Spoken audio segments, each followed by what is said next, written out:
वंदे मातरम। आज हम एनसीईआरटी कक्षा 11 भूगोल की पुस्तक भारत भौतिक पर्यावरण का पाठ 2 भारत संरचनाएं हुआ करती पढ़े। हमने पढ़ा था कि भारत को कुल 6 भूवैज्ञानिक खंडों में बांटा गया है। क्या आप उन सभी के नाम बता सकते हो? सबसे पहले हिमालय पर्वत प्रदेश, फिर उत्तर का विशाल मैदान, फिर प्रायद्वीपीय पठार, थार का स्थल, तटीय मैदान और द्वीप समूह। तो उनमें हम सबसे पहले हिमालय पर्वत प्रदेश का अध्ययन करेंगे। हिमालय पर्वत प्रदेश भारत के उत्तर में धनुषाकार रूप में फैला हुआ है और यह हिंदुकुश से लेकर के अरुणाचल प्रदेश तक यह विस्तृत है 2500 किलोमीटर में। इसकी चौड़ाई 160 से 400 किलोमीटर है। हिमालय पर्वत प्रदेश को 2 तरीकों से विभाजित किया जा सकता है, अनुदैर्घ्य विभाजन और प्रादेशिक विभाजन। अनुदैर्घ्य विभाजन हमारी पुस्तक में नहीं है, फिर भी हमें थोड़ा इसका ध्यान होना चाहिए। अनुदैर्घ्य विभाजन का मतलब है कि हम हिमालय को उत्तर से दक्षिण में विभाजित करेंगे। तो सबसे पहले आता है पार हिमालय। कौन सा हिमालय? पार हिमालय, इसे ट्रांस हिमालय भी कहते हैं। फिर आता है महान हिमालय, जिसे हम हिमाद्री भी कहते हैं। फिर आता है लघु हिमालय, लघु हिमालय को हम मध्य हिमालय भी कहते हैं। और फिर लास्ट में आता है शिवालिक हिमालय। तो ये इसके बाद में प्रादेशिक आधार पर जो विभाजन है वो हमारी पुस्तक में दिया गया है, वो हमें याद करना है। तो प्रादेशिक आधार पर जो विभाजन है वो सबसे पहले है कश्मीर हिमालय, उसके बाद में हिमाचल हिमालय, सिक्किम हिमालय, अरुणाचल हिमालय और पूर्वी हिमालय। तो कुल मिलाकर के ये 5 भागों में हिमालय का वर्गीकरण किया गया है प्रादेशिक आधार।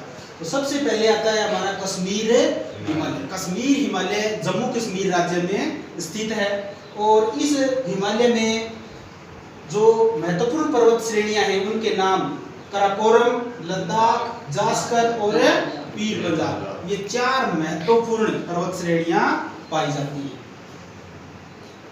बृहत हिमालय और पीर पंजाल के बीच में कश्मीर घाटी स्थित है। तो ध्यान में रखना आपको, कश्मीर घाटी कहां पर स्थित है? बृहत हिमालय और पीर पंजाल पर्वत श्रेणी के मध्य में स्थित है।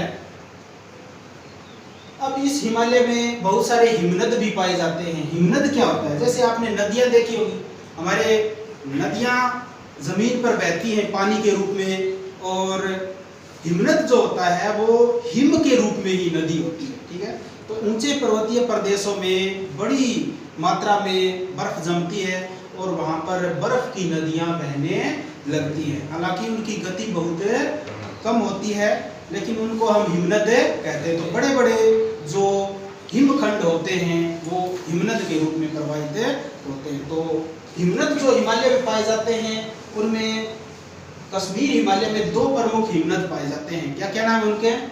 सियाचिन हिमनद और बलटोरो हिमनद। सियाचिन हिमनद जो है वो भारत का सामरिक दृष्टि से बहुत ही महत्वपूर्ण हिमनद है। सियाचिन हिमनद जमीन से 5753 मीटर की ऊंचाई पर है, यानी लगभग 6 किलोमीटर ऊंचाई पर स्थित है। सियाचिन पर पाकिस्तान ने कब्जा कर लिया था। भारत ने 1984 में ऑपरेशन मेघदूत चलाया और पाकिस्तान को वहां से खदेड़ दिया। तो आज यहाँ पर हमारी सेना सियाचिन ग्लेशियर पर रहती है। प्रतिकूल मौसम और विपरीत परिस्थितियों में भी सैनिक सियाचिन हिमनद पर डटे हुए हैं, क्योंकि यह सुरक्षा की दृष्टि से बहुत ही महत्वपूर्ण है। क्योंकि इस हिमनद से हम पाकिस्तान पर और चीन पर, दोनों पर एक साथ नजर बनाए रख सकते हैं।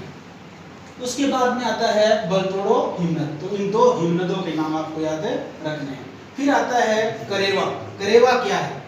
करेवा हिम सरोवरीय निक्षेप है जो जलोढ़ मिट्टी, कंकड़ पत्थर और चिकनी मिट्टी से मिलकर बने हैं। इस करेवा में कृषि की जाती है और जो फसल है मुख्य है उस फसल का नाम है जाफरान।